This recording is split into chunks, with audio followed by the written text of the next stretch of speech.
नमस्कार दोस्तों, स्वागत है आपका हमारे YouTube चैनल एडी एजुकेशन में। एसएससी जीडी की आपकी हिंदी की क्लासेस चल रही है और उसी के अंतर्गत आपका प्रैक्टिस सेट हम लेकर आ रहे हैं योद्धा बैच के अंतर्गत। तो आज 9वां प्रैक्टिस सेट आपके लिए लेकर आए हैं और इसकी फ्री पीडीएफ आप हमारे टेलीग्राम चैनल, जिसकी लिंक इस वीडियो के डिस्क्रिप्शन में दी है, वहां से प्राप्त कर सकते हैं। साथ ही आपकी जो ये क्लास हो रही है, ये डेली क्लास हो रही है, डेली प्रैक्टिस सेट आपके लिए लेकर आ रहे हैं। ठीक है, प्रैक्टिस सेट आपको फ्री पीडीएफ के साथ मिल रहा है, यानी कि जो भी हम प्रैक्टिस सेट लेकर आ रहे हैं उसके उत्तर सहित, उसके आंसर सहित आप इसका फ्री पीडीएफ हमारे टेलीग्राम चैनल से डाउनलोड कर सकते हैं। ठीक है, तो यहाँ पर चलते हैं बिना देरी किए पहले प्रश्न पर। और पहला प्रश्न है आपका कि निम्न में से किस शब्द में वर्तनी की अशुद्धि है। ठीक है, वर्तनी की अशुद्धि यहाँ पर देखना है तो षोडशी में है पहला ऑप्शन, दूसरा है व्यावहारिक में है, तीसरा है दृष्टि में है और चौथा है आकृष्ट में है। यानी कौन सा शब्द ऐसा लिखा हुआ है जो अशुद्ध शब्द है। ठीक है, यानी वर्तनी की दृष्टि से वो अशुद्ध है। तो यहाँ पर हम देखें तो व्यवहारिक जो है आपका बिल्कुल करेक्ट लिखा हुआ है। व्यवहारिक शब्द बिल्कुल शुद्ध रूप में यहाँ पर लिखा हुआ है, जो कि दूसरे ऑप्शन में आपको दिखाई दे रहा है। दृष्टि भी इसी प्रकार लिखा जाता है जैसा कि तीसरे ऑप्शन में लिखा हुआ है, और आकृष्ट भी बिल्कुल सटीकता से, बिल्कुल शुद्धता से लिखा हुआ है। लेकिन षोडशी इस प्रकार नहीं लिखा जाता है। तो षोडशी यहाँ पर आपका जो हो जाएगा इस प्रश्न का सही आंसर हो जाएगा। व्यवहारिक, दृष्टि और आकृष्ट तीनों तो सही हो जाएंगे क्योंकि शुद्ध है।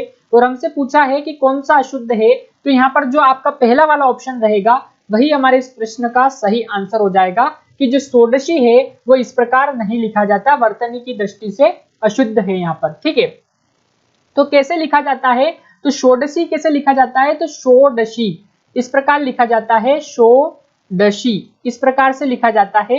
ठीक है, तो यहाँ पर आपका शुद्ध शब्द जो लिखा है हमने इस प्रकार लिखा जाएगा षोडशी। चलते हैं अगले प्रश्न पर, और अगला प्रश्न है आपका कि जिस पर किसी का नियंत्रण न हो, इस वाक्यांश के लिए सार्थक शब्द क्या होगा। ठीक है, तो जिस पर किसी का नियंत्रण न हो उसे निःस्पृह कहेंगे, निरंकुश कहेंगे, निरामिष कहेंगे या नियंत्रित कहेंगे। तो ये प्रैक्टिस सेट आपका ऐसा है जिसमें हम आंसर के अलावा भी जो आपके ऑप्शन बचते हैं उन पर भी बात करते हैं कि उनका जो अर्थ होगा वो क्या होगा।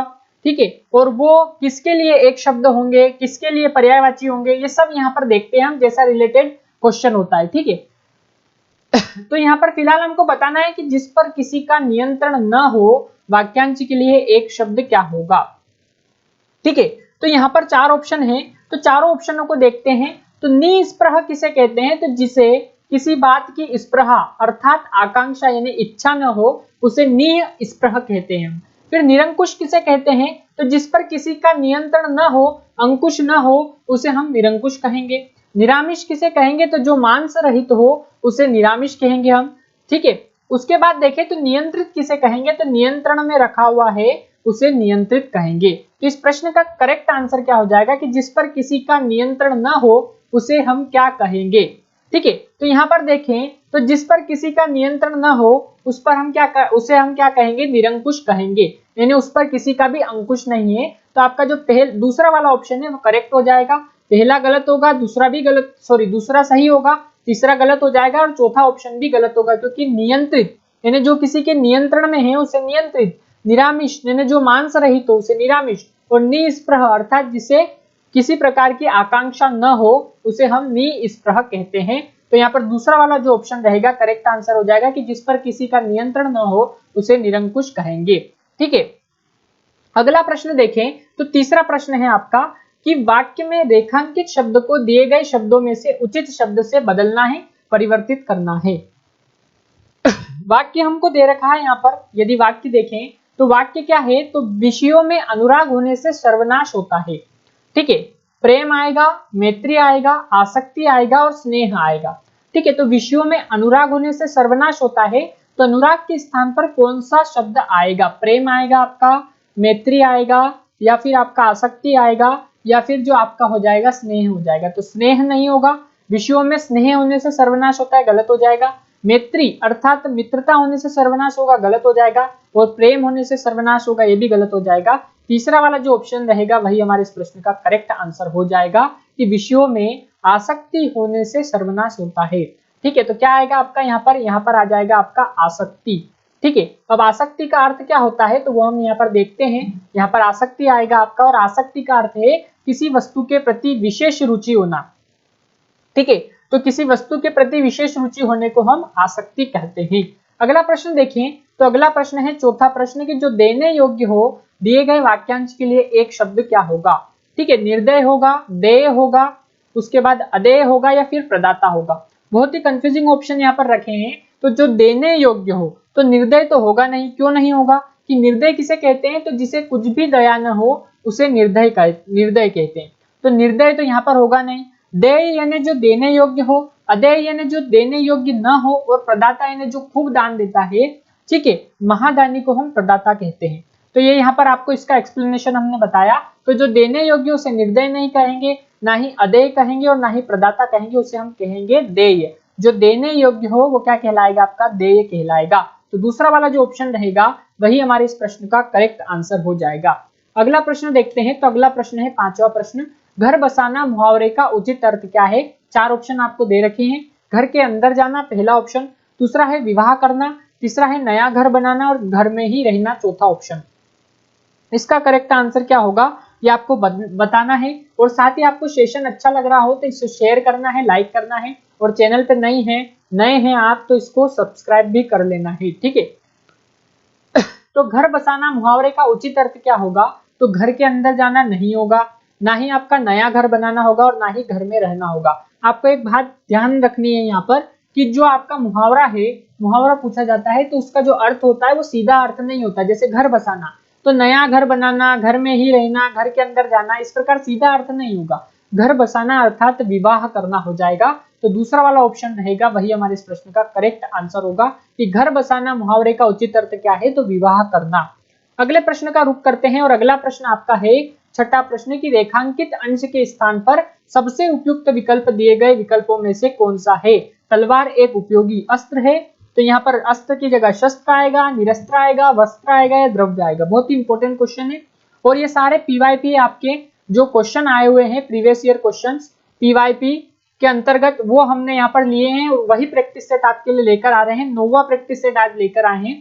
ठीक है, तो छठे प्रश्न का सही आंसर क्या होगा, तो तलवार एक उपयोगी अस्त्र है की जगह शस्त्र, निरस्त्र, वस्त्र या द्रव्य। तो तलवार जो होती है वो हम कहते हैं ना अस्त्र शस्त्र, तो तलवार ना तो निरस्त्र होगी, ना वस्त्र होगी, ना द्रव्य होगी। एकमात्र ऑप्शन बच जाएगा शस्त्र, वही हमारे इस प्रश्न का करेक्ट आंसर होगा। अब कैसे होगा ये देख लेते हैं कि अस्त्र किसे कहते हैं। तो अस्त्र यानी जो फेंक के चलाते हैं हम, ऐसे हथियारों को अस्त्र कहते हैं। तो तलवार फेंक के नहीं चलाई जाती, इसलिए शस्त्र, शस्त्र यानी भी हथियार होता है, और अस्त्र यानी भी हथियार। ठीक है, तो अस्त्र जैसे बाण हम मारते हैं ना तो फेंक के चलाया जाता है, तो अस्त्र है वो। तो तलवार एक उपयोगी अस्त्र की जगह जो उचित विकल्प आएगा वो आ जाएगा शस्त्र, यानी पहला वाला जो ऑप्शन रहेगा वही हमारे इस प्रश्न का करेक्ट आंसर हो जाएगा। ठीक है, अगला प्रश्न देखें, तो अगला प्रश्न है आपका सातवां प्रश्न, नुक्ता बीनी करना में रेखांकित शब्द के स्थान पर मुहावरा क्या होगा। बीनी में यहाँ पर रेखांकित किया हुआ है, तो नुक्ता ऋणी करना, चीनी करना, पीनी करना या मिनी करना। तो आपने मुहावरे पढ़े होंगे तो उसमें देखा होगा कि नुक्ता ना तो ऋणी करना होता है, ना ही पीनी करना, ना मीनी करना। नुक्ता चीनी करना, इस प्रकार इसका जो रेखांकित स्थान पर आएगा शब्द वो आ जाएगा नुक्ता चीनी करना। ठीक है, क्या आ जाएगा, नुक्ता चीनी करना। तो यहाँ पर बीनी की जगह क्या आएगा आपका, चीनी करना आएगा। क्या आ जाएगा, चीनी करना। तो नुक्ता चीनी करना आपका मुहावरा होगा, और नुक्ता चीनी करना का अर्थ क्या होता है, आलोचना करना। ठीक है, आलोचना करने वाले को हम आलोचक कहते हैं। तो नुक्ता चीनी करना का अर्थात आलोचना या आपत्ति करना, आपत्ति हम जताते हैं। ठीक है, या आलोचना करते हैं, तो नुक्ता चीनी करना उसे मुहावरे के रूप में प्रयुक्त करेंगे। अगला प्रश्न देखें, तो आठवां प्रश्न है कि जाति शब्द का विलोम क्या होगा, प्रजातीय, अनजाति, विजाति या कुजाति। इसका करेक्ट आंसर आपको बताना है। ठीक है, तो जाति शब्द का विलोम अर्थात विपरीतार्थक, जिसे हम उल्टा भी कहते हैं। तो जाति का ना तो प्रजाति होगा, ना अनजाति होगा, और ना ही कुजाति होगा। जाति का आपका क्या हो जाएगा, विजातीय। तीसरा वाला जो ऑप्शन रहेगा वही हमारे इस प्रश्न का करेक्ट आंसर हो जाएगा। अगला प्रश्न देखें, 9वां प्रश्न। तो 9वां प्रश्न है, दिए गए वाक्य के रेखांकित शब्द को उचित विकल्प से परिवर्तित करें। किससे, उचित विकल्प से क्या करें, परिवर्तित करें। तो अभी तक हिंदी के अनेक शब्दों की वर्तनी व्यवस्थित नहीं है। शाश्वत आएगा रिक्त स्थान की जगह, सॉरी रेखांकित जो आपका शब्द दे रखा है उसकी जगह, स्थित आएगा, स्थिर आएगा या सुगठित आएगा? तो सुगठित नहीं आएगा। क्यों? क्योंकि अभी तक हिंदी के अनेक शब्दों की वर्तनी सुगठित नहीं है, ऐसा नहीं होगा। ना ही आपका शाश्वत होगा, तो पहला वाला ऑप्शन भी गलत हो जाएगा। अब स्थित और स्थिर में से बताना है, तो अभी तक हिंदी के अनेक शब्दों की वर्तनी स्थित नहीं है, ऐसा भी नहीं होगा। तो एकमात्र ऑप्शन बच जाएगा तीसरा वाला स्थिर, और वही हमारे इस प्रश्न का करेक्ट आंसर होगा कि अभी तक हिंदी के अनेक शब्द की वर्तनी स्थिर नहीं है। क्या आ जाएगा यहाँ पर? व्यवस्थित की जगह स्थिर। ठीक है, अगला प्रश्न देखें। तो अगला प्रश्न है 10वां प्रश्न, और 10वां प्रश्न है कि निम्नलिखित में से कौन सी अकर्मक क्रिया नहीं है? उगना, उड़ना, खाता या जागना। तो अकर्मक और सकर्मक क्रिया क्या होती है देख लेते हैं। सकर्मक क्रिया किसे कहते हैं? तो उस प्रकार की क्रिया होती है सकर्मक क्रिया जिसमें कर्ता द्वारा, यानी जो करने वाला होता है, उसके द्वारा किया गया कार्य किसी अन्य चीज को प्रभावित करता है। ठीक है, जो कर्ता द्वारा किया गया कार्य होता है वो किसी अन्य चीज को प्रभावित करता है, उसे हम सकर्मक क्रिया कहते हैं। अकर्मक क्रिया किसे कहते हैं? तो क्रिया का सीधा संबंध कर्ता पर पड़ता है, उसे अकर्मक क्रिया कहते हैं। ठीक है, जैसे यहाँ पर देखें तो उगना, उड़ना और जागना। ठीक है, तो यहाँ पर अकर्मक क्रिया नहीं है। तो अकर्मक क्रिया उगना, उड़ना, जागना है, कौन सी नहीं है? खाता। तो तीसरा वाला जो ऑप्शन रहेगा वही करेक्ट आंसर हो जाएगा। ठीक है, तो यहाँ पर आपको अकर्मक और सकर्मक एक बार देखना है, बहुत ही इंपॉर्टेंट प्रश्न बनता है अकर्मक सकर्मक से। तो उगना, उड़ना और जागना ये तीनों अकर्मक है, लेकिन खाता जो है वो अकर्मक नहीं है। और सकर्मक किसे कहते हैं? तो उस प्रकार की क्रिया होती है जिसमें कर्ता द्वारा किया गया कार्य किसी अन्य चीज को प्रभावित करता है, और अकर्मक में सीधा संबंध कर्ता पर पड़ता है क्रिया का। ठीक है, तो ये ध्यान रखना है आपको। अगला है 11वां प्रश्न। तो 11वां प्रश्न है निम्नलिखित विकल्पों में से कौन से वाक्य में संख्यात्मक विशेषण का उचित प्रयोग नहीं किया गया है? ठीक है, अब यहाँ पर देखें तो विशेषण किसे कहते हैं? तो संज्ञा और सर्वनाम शब्दों की विशेषता बताने वाले को विशेषण कहते हैं। तो शुभम का दिमाग 10 गुना तेज है, संख्यात्मक विशेषण का प्रयोग हुआ है। ठीक है, 5वें दिन तक पानी का बरसना जारी रहा, संख्यात्मक विशेषण का प्रयोग हुआ है। भारत का हर दूसरा आदमी बुद्धिमान है, संख्यात्मक विशेषण का प्रयोग हुआ है। लेकिन वहीदा बड़ी शैतान लड़की है, यहाँ पर संख्यात्मक विशेषण का प्रयोग नहीं किया गया, और वही पूछा है हमसे। तो तीसरा वाला जो ऑप्शन है वो इस प्रश्न का करेक्ट आंसर हो जाएगा। अगला प्रश्न देखें तो 12वां प्रश्न है आपका, और 12वां प्रश्न क्या है? तो 12वां प्रश्न है निम्न समानार्थी शब्द जो है उनमें से उचित शब्द का प्रयोग करके दिए गए वाक्य के रिक्त स्थान की पूर्ति करना है। और समानार्थी से क्या तात्पर्य? तो समान अर्थों वाला। तो कैदियों ने अपनी मांगे पूरी न होने पर जेल में फाका करने की धमकी दी है, व्रत करने की धमकी दी है, अनशन करने की धमकी दी है, या उपवास करने की धमकी दी है? इसका करेक्ट आंसर क्या होगा ये आपको बताना है। ठीक है, जो 12वें प्रश्न का करेक्ट आंसर होगा वो क्या होगा ये आपको बताना है यहाँ पर। तो यहाँ पर आपको शेयर भी करना है। हम आपसे बार बार कह रहे हैं कि यदि आपको सेशन अच्छा लगे इसे शेयर करें, लाइक करें, और हमारे चैनल पे नए हैं यदि आप, तो इसे सब्सक्राइब भी करना ना भूलें आप। ठीक है, तो कैदियों ने अपने मांगी पूरी न होने पर जेल में फाका करने की धमकी दी, गलत। व्रत भी नहीं होगा, और ना ही आपका उपवास, सॉरी, यहाँ पर अनशन और उपवास दोनों बहुत कंफ्यूजिंग ऑप्शन है। दोनों में से आपका सही आंसर क्या होगा ये आपको बताना है। ठीक है, दोनों में से जो सही आंसर होगा वो क्या होगा ये बताना है। तो कैदी क्या करते हैं ये आपको दिमाग लगाना है। तो कैदी उपवास नहीं करेंगे, यहाँ पर अनशन करेक्ट आंसर हो जाएगा, जो कि सार्थक आपका वाक्य बन जाएगा। तो कैदियों ने अपनी मांगे पूरी न होने पर जेल में अनशन करने की धमकी दी है। क्या? अनशन करने की धमकी दी है। तो अनशन यहाँ पर आपका जो हो जाएगा वो करेक्ट हो जाएगा। ठीक है, तो तीसरा वाला ऑप्शन इस प्रश्न का करेक्ट आंसर होगा। 13वां प्रश्न है कि निम्नलिखित में से शुद्ध वाक्य कौन सा है? गोपियां कृष्ण की रोह में आंखें, रोह गलत हो गया इसलिए पूरा वाक्य गलत। गोपियां किशन की राह में आंखें बिछाए, किशन नहीं होगा, गलत। गोपियां कृष्ण की राह में आंखें बिठाकर, तो बिठाकर आ गया, गलत। तो एकमात्र ऑप्शन बच जाता है चौथा, और वही इसका करेक्ट आंसर होगा। और कैसे होगा देख लेंगे कि गोपियां कृष्ण की राह में आंखें बिछाए बैठी थी। तो यहाँ पर चौथा वाला ऑप्शन बिल्कुल शुद्ध वाक्य, और वही हमसे पूछा था, वही इसका करेक्ट आंसर हो जाएगा। अब पहला वाले में रो हो गया, अगर राह होता तो सही हो जाता, क्योंकि राह अर्थात रास्ते की यहाँ पर बात हो रही है। 14वां प्रश्न देखिए, तो सिंह को देखकर मोनू के होश उड़ गए, रेखांकित शब्द के उचित पर्यायवाची शब्द का चयन करना है। तो रेखांकित किसको कर रखा है? सिंह को। तो सिंह का मतलब क्या होता है? तो सिंह का पर्यायवाची जो होता है वो शेर होता है। ठीक है, जिसे हम व्याघ्र भी कहते हैं। ठीक है, और क्या कहते हैं? तो मृगेंद्र भी कहते हैं। क्या कहते हैं? मृगेंद्र भी कहते हैं। ठीक है, उसके अलावा शेर भी कहते हैं। तो यहाँ पर सिंह को देखकर मोनू के होश उड़ गए, रेखांकित शब्द जो सी है उसके पर्यायवाची शब्द ना तो वासव होगा, ना धनद होगा और ना ही दैत्य होगा। व्याघ्र इसका सही आंसर हो जाएगा, जो कि पहले वाले ऑप्शन में दे रखा है। इसका अन्य पर्यायवाची केसरी भी होता है, कि आपको ध्यान रखना है, तो पहला वाला ऑप्शन करेक्ट हो जाएगा। अब वासव के पर्यायवाची किस क्या क्या होते हैं, तो इंद्र, देवेंद्र, शचीपति, सूरपति, ये सब वासव के पर्यायवाची होते हैं। धनद अर्थात जो कुबेर होते हैं, कुबेर देव, उन्हें हम धनद कहते हैं। देव कोषाध्यक्ष यानी देवों के जो कोष के अध्यक्ष होते हैं, तो देव कोषाध्यक्ष भी हम कुबेर को कहते हैं, धनदेव भी कहते हैं और अर्थपति भी कहते हैं। इसी प्रकार दैत्य को यानी असुर भी कहते हैं, दानव भी कहते हैं, राक्षस भी कहते हैं और धनुष भी कहते हैं। और शेर, सिंह, मृगराज, केसरी, शार्दूल, ये सब आपके व्याघ्र अर्थात शेर के पर्यायवाची होते हैं। तो सिंह का पर्यायवाची व्याघ्र होगा, पहला वाला जो ऑप्शन होगा करेक्ट आंसर हो जाएगा 14वें प्रश्न का। अगला प्रश्न देखिए, तो 15वां है असुर का पर्यायवाची शब्द है।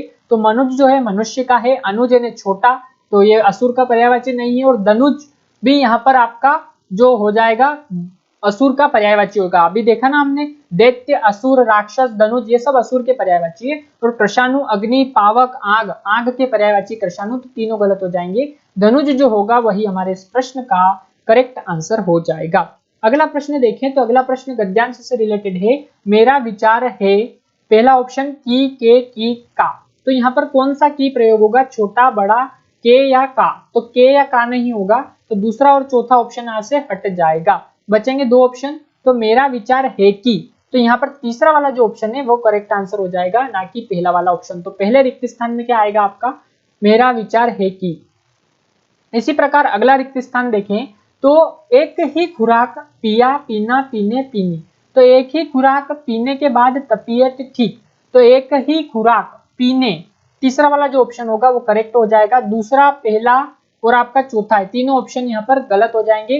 तीसरा वाला जो ऑप्शन होगा वो इस प्रश्न का करेक्ट आंसर हो जाएगा। ठीक है, अगला देखें, तो अगला है आपका तबीयत ठीक हो जाएगी, होनी जाएगी, ही जाएगी या होगी जाएगी, तो होनी भी नहीं होगा, ना ही होगा, ना ही होगी होगा, हो जाएगी, तबीयत ठीक हो जाएगी, तो दूसरा वाला जो ऑप्शन रहेगा इस प्रश्न का करेक्ट आंसर हो जाएगा। तीसरे वाले जो रिक्त स्थान है उसमें आ जाएगा हो जाएगी। ठीक है, फिर आ जाएगा चौथा आपका 19वां प्रश्न और रिक्त स्थान चौथा। कभी हवा रुक जाता है, रुक जाते हैं, रुक जाती है, रुक जानी है, तो रुक जानी है नहीं होगा, ना ही रुक जाते हैं होगा और ना ही रुक जाती है, क्योंकि हवा जो है वो स्त्रीलिंग की बात हो रही है यहाँ पर, तो हवा रुक जाती है, तो तीसरा वाला ऑप्शन रहेगा वो करेक्ट आंसर हो जाएगा। तो इस प्रकार आपको ये दिया जाता है आपका गद्यांश और रिक्त स्थान द्वारा इसको पूरा करना रहता है, बहुत ही इंपॉर्टेंट रहता है ये भी आपका। और आज का आखिरी प्रश्न है आपका, ठीक है, मेरा विचार है कि एक ही खुराक, ठीक है, रिक्त स्थान के बाद तबीयत ठीक, रिक्त स्थान जाएगी, कभी कभी हवा, रिक्त स्थान है और फंदा डाल देती है। और पांचवा रिक्त स्थान हमको पूरा करना है कि बस उसी की ऐंठन है, बस उनके की ऐंठन है, बस उसकी की ऐंठन है या बस उसके ऐंठन है, तो उसके की ऐंठन है ऐसा नहीं होगा, उसकी ऐंठन ऐसा नहीं होगा, उनके ऐंठन नहीं होगा, उसी की ऐंठन है ऐसा हो जाएगा। पहला वाला जो ऑप्शन आएगा उसी, वही हमारे इस प्रश्न का करेक्ट आंसर हो जाएगा। तो यहाँ पर यदि हम देखें तो आपका जो हो जाएगा पूरा, यदि हम गद्यांश में रिक्त स्थान जो दे रखे हैं उनको पूर्ति करेंगे रिक्त स्थान की, तो मेरा विचार है कि इसमें छोटी की आएगा, फिर आ जाएगा एक ही खुराक लेने के बाद, ठीक है, क्या आ जाएगा, लेने के बाद तबीयत ठीक हो जाएगी, ठीक है, फिर कभी कभी हवा रुक जाती है, क्या आ जाएगा, रुक जाती है और फंदा डाल देती है, बस उसी की ऐंठन, क्या आ जाएगा, बस उसी की ऐंठन है। तो इस प्रकार पूरा गद्यांश आपको रिक्त स्थान के द्वारा पूर्ति करना रहती है। तो ये 20 इंपोर्टेंट प्रश्न आपके जो है वो 9वें प्रैक्टिस सेट में लेकर आए थे। इससे पहले 8 प्रैक्टिस सेट हो चुके हैं, उन सभी की पीडीएफ आपको मिल चुकी है टेलीग्राम चैनल पर, और उसकी लिंक इस वीडियो के डिस्क्रिप्शन में दी है, और आज की पीडीएफ भी वहां पर अपलोड हो जाएगी, आप वहां से डाउनलोड कर सकते हैं। ठीक है, और फॉलो करना आप ना भूले, हमारा जो व्हाट्सअप चैनल है उसको फॉलो करें, साथ ही टेलीग्राम पर जाएं तो उसे ज्वाइन कर लें, जिससे जो भी आपको पीडीएफ डलती है, जो भी वहां पर क्लास का आपको नोटिफिकेशन पता चलेगा। वैसे तो यूट्यूब से पता चल जाता है यदि आप सब्सक्राइब कर रखे होते हैं तो, और यदि नहीं कर रखा है सब्सक्राइब तो आप कर लें। और टेलीग्राम पर भी इससे रिलेटेड अपडेट आपको मिलता है, वहां पर क्विज भी आपको मिलती है, साथ ही कई जानकारियां वहां पर प्राप्त होती है। तो टेलीग्राम भी ज्वाइन कर ले और फॉलो करें हमारे व्हाट्सअप चैनल एडी एजुकेशन को। ठीक है, वहां पर आपको गवर्नमेंट जॉब से रिलेटेड जो जानकारियां होती है वो वहां पर प्राप्त होती है। और इसी प्रकार के सेशन के लिए और क्लासों के लिए बने रहिए हमारे साथ और देखते रहिए हमारा यूट्यूब चैनल एडी एजुकेशन। धन्यवाद।